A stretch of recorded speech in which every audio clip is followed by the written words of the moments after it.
Ladies and gentlemen, welcome to the show. Even on his holiday to chat Eternal MMA 78, Callan The Rockstar Potter. Mate, where are you in Dapto? I don't know. I don't know any regional Victorian towns. I am in Talabudgera. Oh, yeah? But I just strange to know that because my gorgeous wife organises 99.9% of this holiday. I have to wake up every morning and ask her where I am at the moment. Do you know the only reason I know where I am? Because I'm about 5 minutes from where I shared a beer with Mr. Brenton Mumford after we punched on one night, and we caught up for the on the Sunday after, and just for a general catch up, which turned into an almighty piss up, and him and I got absolutely blotto together. So that's why I know where I am. Oh, so there was more head trauma done that night than the previous? Very much so. He's a great man, Brenton Mumford. We had a great time. It started off with just buying each other a pot to shouting each other fireball shots. So we got a little bit out of hand. Jeez, that is very rock star of you. Is we know you're retired? Is Brenton retired? What's he doing? Are you sure? I don't know. I've seen some footage of him getting around, mixing up with the boys still. There's been a couple of whispers here and there, so I wouldn't be upset to see that man back in the cage. I'm a big B Bumford fan, so I would be all about it. Well, we'll just talk just quickly about a little whisper before we go into the great Eternal MMA 78. Did you see the old Damien Brown, Simon Carson jiu-jitsu match announced? I did. I was actually presented with that matchup before I came on holidays, but expressing that I was only getting back a week before that took place. I was going to be ready, so I was very excited when I saw Damien Brown was in there. So that's going to be a great grapple. You know, I mean, Brown's awesome. I would love to have a grapple with Dave Brown. He's just a sensational guy, sensational grappler, and that'd be so much fun. Well, we did get to officially put the final nail in the coffin of the George Sots fight. Damien Brown said his nutritionist said he will never get to 70 ever again. So that's it's never. Fair enough. No, he's at that stage of his career where I wouldn't suggest he needs to anymore. We've done enough damage to our lives early in our careers, so I don't think he needs to be doing that anyway. Well, we'll get into that a little bit further on, but just a comment too on the George Sots doing a boxing match. What's your thoughts on that? I did see that, and he's grappling every competition he can get into as well. So I'm not sure whether that man's just been hit with the competition bug again, or I suspect maybe he's trying to promote the gym, his new gym, Omega MMA as well. Whatever it is, mate, I'm happy as long as he's healthy and happy, and you know he looks in great shape. I saw him when I was at Hex the other day, and he looks in great shape. So all the power to him. Well, I mean, we'll go straight with as you just said before about health concerns and doing damage to your body. Quick little recap of the David Martinez Jack Becker main event for Eternal MMA 78. Do you know what happened there? Is it pre-fight with Martinez? Yes. I did hear he had to stay in some a medical facility the evening before. I wasn't fully scripted on what the actual occurrence was. He got an ambulance to the hospital, so he got a hospital Uber, and stayed overnight. And I don't know how this is even humanly possible, but the fight doctor signed off on it. They turned it to super lightweight. I do think the great promoter that Cam O'Neill is, I think he came up with a great idea. They couldn't get Martinez back. I know that Cam came up with an idea, and then I know this is what happened. So I'm putting two and two together. Yeah. They got the commission to go to the hospital and weigh him in there. What? Oh my God! I was about to say only in Queensland, but then I realised it wasn't in Queensland. It wasn't in Queensland. Oh my gosh! So he got weighed in at a hospital and then fought the next evening. Yeah, I mean, I have heard that Cam's the Queensland doctor was in New South Wales for the UFC. There you go. That sorts it out. There we go. They flew him in. But isn't that one of the best? Obviously, like health-wise, we're all happy. Martinez is fine. It's all good. But from a professional fight fan standpoint, is that one of the better stories you've heard? I'm guessing. I don't know the full detail. Was the hospital visit due to his weight cut? Oh yeah. He literally like nearly died. Oh jeez.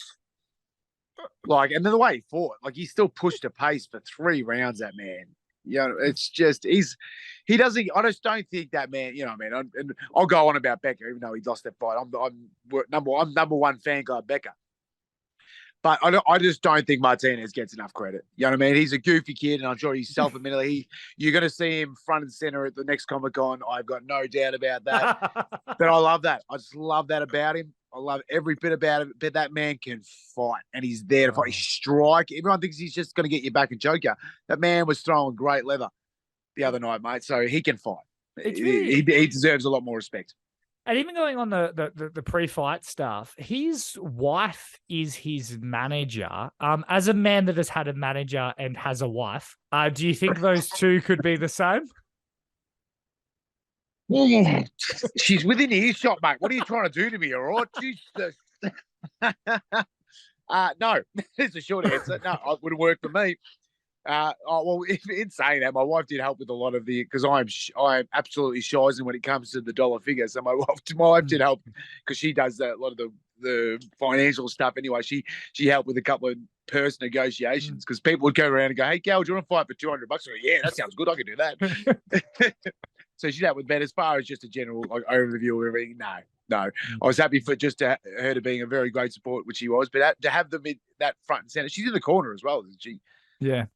Yeah, if it works, mate, it's a very much horses for courses scenario. If it's working for them, it works for them. So all the power to them. Now, on the actual fight, of course, the Martinez weight cut stuff did kind of overshadow the great comeback that was Jack Becker coming back from the leg snap. What were your thoughts on both of their performances?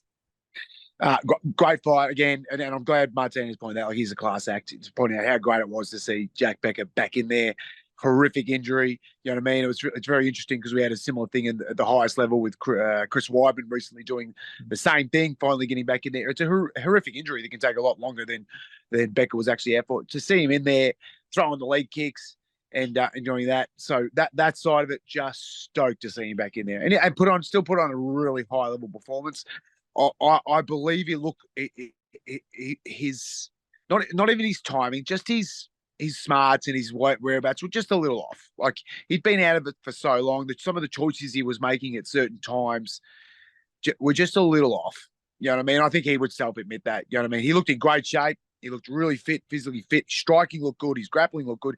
It was just some of the choices he was making at certain times were just a little off. He just didn't have that in-cage time as of recent.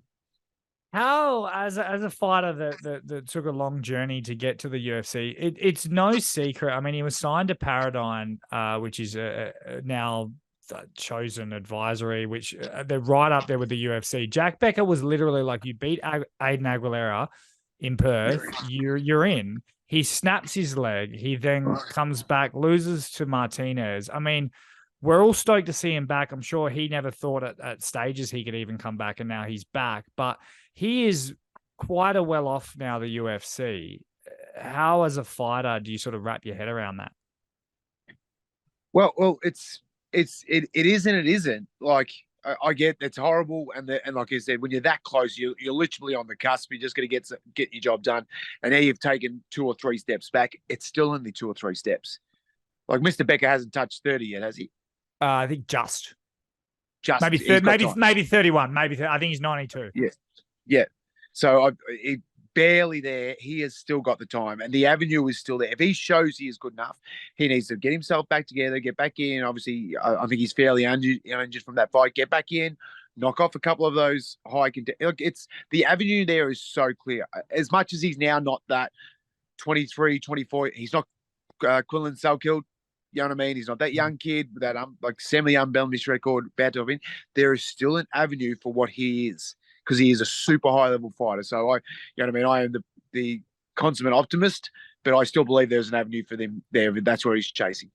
Well, where does Becker go from here? Who do you want to see him fight? Oh, actually, I haven't done that. I have my thought processes on the what next. The landscape of the lightweight division is a little bit out there. So I have to toss up. Oh, you have to leave that. I'll tell you what. I'll give you an answer before we finish up. You know what I think? I might actually give you an answer now. Like, I know he's Ooh. focused on the gym a little bit, but Aiden Aguilera. Oh, Like, ooh, 100. I didn't even think of it. That's great because they're technically 1-1. yeah. Technically, absolutely. I'm getting hit. My wife's hit me. I'm sorry. You can't be my manager. I apologize. Jeez, they get upset about this thing, don't they? Oh, they do. That's a great call. Him and Aiden. That's a really good Mm. call. I love that. That's a really good call. And Martinez versus Quillan Salkilld, that was Yes. confirmed prior as well. Yep. I reported October 28th, which was thrown at them. Martinez has said that that's a hard no. He said no to that date. He was offered that date. It won't be happening. That was November 28th, correct? October 28th. October 28th. Sorry, yeah. But that Quillan Salkilld fight, I can't imagine that they'll put someone in there before him. I know Quillan wants to fight. It's probably a possibility they could slide someone in there. But yeah, mate, you and I both know who we both want. You know who we both want. You can't get in there. You know exactly who we both want for that. He's too busy going on rants about Blood Diamond. He hates that man. Josh Togo, jeez. That man must have shat in his cornflakes at some stage, I reckon, because he doesn't like that man. Well, it's funny. This is a little teaser for you. I don't know which interview comes out first or whatnot, but I have just done an interview with Matt Vale. Yeah. He's not the biggest fan of Blood Diamond either. So that man has some fights. If he gets cut from the UFC and has some regional fights, there's some guys around. But circling back to the Martinez Quillan fight, I mean, how do you see that one going? Yeah, look, again, great fight. You never count out Martinez. Again, he doesn't get the I still believe he doesn't get the respect he deserves just because of his personality and that. He's a gun. Anyone in this country, he's a tough fight for. What has always been his Achilles heel as far as the local scene is long, rangy strikers with good takedown defense. We haven't seen much of Quinlan's takedown defense because he doesn't mind. He's quite happy to participate in the grapple, but he is a long, rangy striker. So it's going to be a hard one. I'd love, you know what I mean? Not that I'm picking, I'd pick Martinez over him, but to see Martinez solve that puzzle for himself would be an amazing thing to see. You know, he's dealt with that with the Togo. He's dealt with that with a couple of times with Donnelly now. To see him solve that long, rangy striker puzzle and put himself in that situation, I tell you what, it'd be a pretty good fairy tale story. Yeah, it would indeed. Speaking of fairy tale stories, Alan Philpott, Shaun, Etchell. Alan Philpott basically at times had felt done at, 4 fights skid. He'd been in the game forever. The Gustavo fight has felt like 10 years ago at times. He's back at bantamweight. He takes out a former 2-time champion in Etchell. Talk us through that fight. How good was that? And we've got to give him a big shout out because I apologise. I didn't get to get a rambles off and shout him out. So, Mr. Philpott, I'll do a whole rambles about you, mate, when I'm back home. I'm a massive Philpott fan. So, yeah, mate, I've known him since I was teammates and fought on the same card when he did Gustavo in, and he's just so good. He's one of those guys you can't judge him by the record. He's had 100 fights. I love his comment with the records is for DJ's thing. It's one of my favorite things. And he's 100% spot on because Shaun Etchell is nobody's fool and he comes in there and gets it done like beautifully. He's so skilled. So is that now locked in that he now makes his play towards that bantamweight title, or is it still up in the air? I think it's still up in the air. I mean, I've had nothing confirmed, and I've never had cleaner pipelines to information than ever before. I mean, I think you got to make it. I don't know if Rod will be, because before we get into Rod Costa's fight, he was a bit banged up. I don't know if he's ready to go by Perth now. If in late October, if you ask Rod Costa, I'm sure he'd do it tomorrow. But I would probably say that Philpott and Rod might be next because Rod said he does want the winner of that fight. I can't imagine Cam telling 2 people that want to fight that it's not going to happen. Not going to happen, yeah. I also think as we move into, I mean, we'll talk a little bit about Etchell's performance as well, but when we move into the Rod Costa performance, Rod's lost a tiny bit of steam in terms of the wins and losses. So I wouldn't mind him taking on Philpott with only one win, because all of his losses before that have been high caliber guys, Yeah. Abdallah Biata, Diego Pereira, Justin Van Heerden, all at featherweight. So you kind of give those passes when he's in bantamweight now. Yeah, spot on. So I actually think that fight makes sense.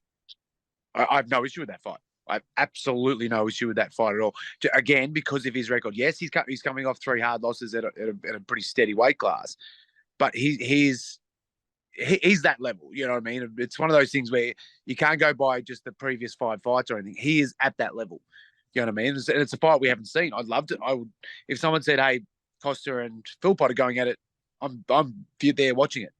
Yeah, 100%. I mean, that's a fair point. It's like at the end of the day, you can build up the narrative as much as you want and whatnot. Like I don't know, this is a random thought, but like how you've got like a Stewie Nickel who's 6-0, and you go, yeah, that's a great record. It is what it is. But for some reason, this fight right now with Philpott and Costa, and I think by Costa taking a couple chances at featherweight, now he has to kind of remind everyone who he is. I think I really do like that fight. Yeah, not every fight, particularly with the title fights. I think we too much marry the thought of local title fights, particularly with Eternal, towards birthing our next UFC combatants. Not every fight's going to be like that. I understand both these lads are probably not on the route to that just at the moment with their current records, but that's not what it's about. That's a very much a shaping the local scene fight with those two guys. It might not be, again, pushing our next UFC combatant, but it does shape that, particularly that bantamweight division. And how does that fight go? Is that a very striker versus grappler? You'd think so, wouldn't you? You would think so. It was so strange to see, Ethan Thomas so happy to indulge in the grapple with Rod. That was I picked that for fight of the night, and I wasn't upset with anything that I saw in that fight. That was a really technical, great fight. Yeah. So again, people, I'm not sure if people thought they were going to turn around and go, well, we're both grapplers, will just punch on. That was definitely a chance, but they both were quite happy to participate in the grapple. And it really highlighted the level of grappling Ethan Thomas is. Anyone that's any part of the scene knows just how high caliber Rod Costa's jiu-jitsu is. You know what I mean? He's world class level. Ethan did a great job of negating a lot of the jiu-jitsu portion of the grappling. So people got to realize grappling in MMA is not just Brazilian jiu-jitsu. That's a portion of it. He really negated the jiu-jitsu portion of the grappling and then instilled his own style of MMA grappling. Did a great job. That was a really good compliment fight for Ethan Thomas. And Ethan's resume, if I'm not mistaken, was he the captain of the Australian wrestling team, or was there something along those lines? He's up there. Something like that, yeah. I'm not going to say yes. I'm not going to say no, but he is very high caliber. He's done a lot of freestyle wrestling. He's very much in that. Does it make a little bit of sense now as to why the Abdallah Biata fight perhaps didn't happen? I'm so glad that didn't. Even after watching how good Ethan looked in that fight, I'm not saying that he's going to go start Biata. I'm never picking anyone against Biata. You know what I mean? Again, I'm never picking everyone against Justin Van Heerden too. So that's why I wanted to see those two punch on. But yes. Can we take a quick retour where we touch past Shaun Etchell? Yep. Shaun Etchell, massive Shaun Etchell fan.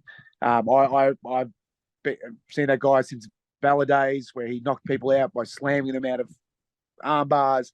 Absolute champion of fight, doing a great job.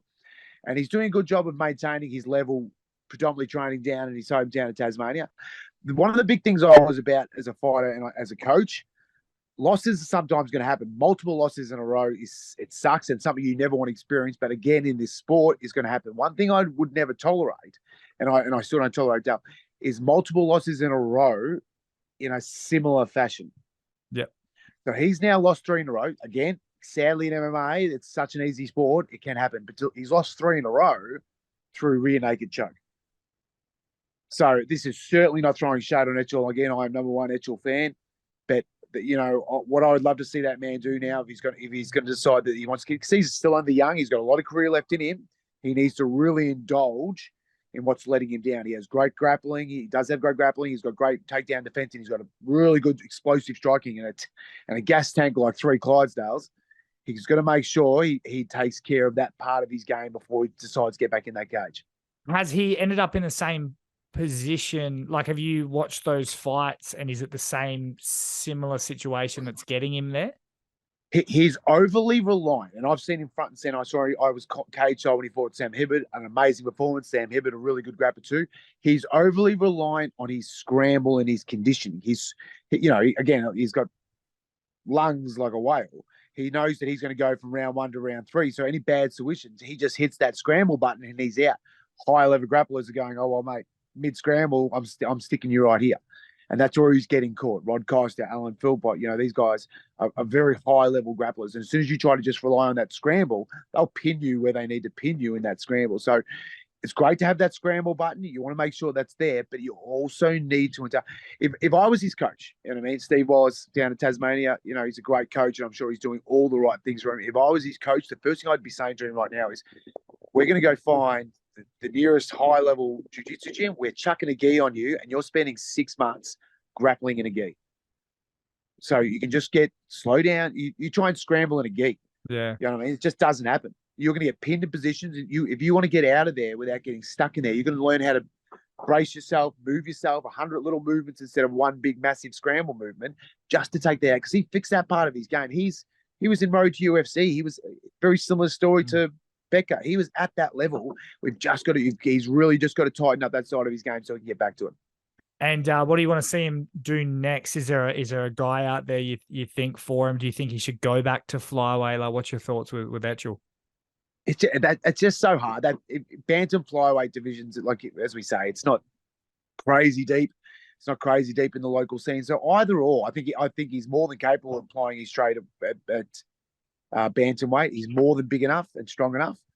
But again, I'd like to see it be a little stretch before that happens, and he takes his time to really tighten those screws.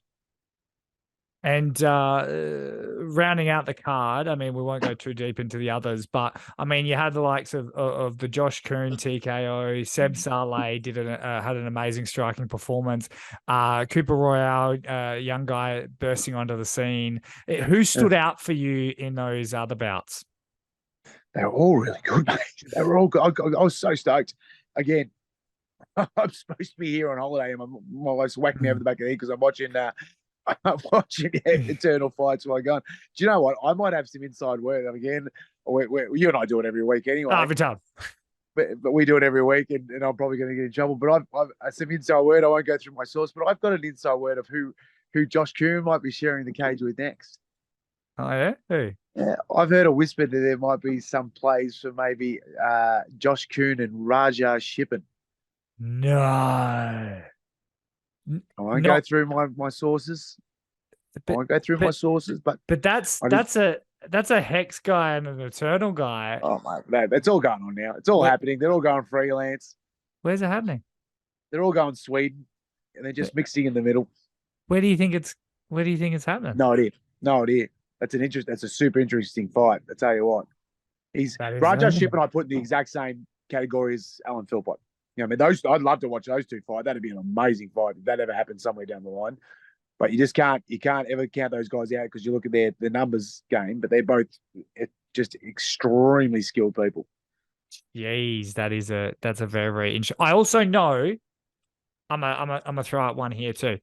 Yeah. I guarantee you, the next fight for Abdallah Biada and Justin Verheiden are each other. But where, I can't tell you. On an aeroplane hangar in the Philippines. We might not be too far from that. I don't know how legalities and whatnot, but it's like I do know that both promotions are trying very hard to get that fight. Oh, mate, it has to happen. And again, as I pointed out before, I'd never pick against either of those guys. So I will make zero pick if that ever happens. But geez, I want to watch it, mate. Jeez, I want to watch it. That'd be a great one to start off the Rockstar Tinley live fight companion. Oh, that'd be a great one. That actually would be great. And I just wanted to kind of touch base on, I think it was Joseph Larcinese versus Troy Fumo, the first fight. The first one, yeah. Like, even that fight, It was an amazing finish, standing guillotine. He calls out Moses Dang. Moses Dang, a young guy from Perth. He jumps in the comments. He's fired up. So even, I mean, for all the flack that this Eternal MMA 78 card got, a lot from me. But like even from the first bout, like it was electric. You know what I mean? Oh, great. Cooper Royale's or Cooper Smith, if you see him on Tapology, he's going to be an absolute superstar. Who scored the knockout? I'm lost for names. Seb Saleh. Yeah, that stepping left. He's training at Freestyle MMA. Freestyle, with all those guys. With him, yep. Knocked out Joe Davis, who's a 22-year-old, and he's going to be an absolute superstar as well out of Lions Den. Lions Den is slowly emerging as the next era of your absolute MMAs and your scrappies. And I feel like they've got a lot of young guys there that are ready to explode. Yeah, they'll be a powerhouse. They'll be a powerhouse down there. Yeah, because I think they got George Mangos, Stanoff as well. Stanoff's still down there, yeah. And now Philpott. Oh, it's Philpott. Philpott's out. That's right, he was too. He's out. Yes, he's a great mate. He'd be a great addition to pick up at any gym, just with his smarts and his knowledge. He'd be a great pickup at any gym. Give me your final thoughts on the wrap up of the cut as a whole. Awesome. Again, I'm the worst person to ask because I'm very easily pleased. Put a couple of guys in 4-ounce gloves punching on. I'm pretty happy. The young talent coming through looks great. Awesome to see Becker back in there. Please start putting a little bit more respect to Martinez's name. You know what I mean? I'm excited about the future of Australian MMA. Great to see, we don't touch on it as much. Great to see the guys, the Anzac crew doing well in Sydney as well.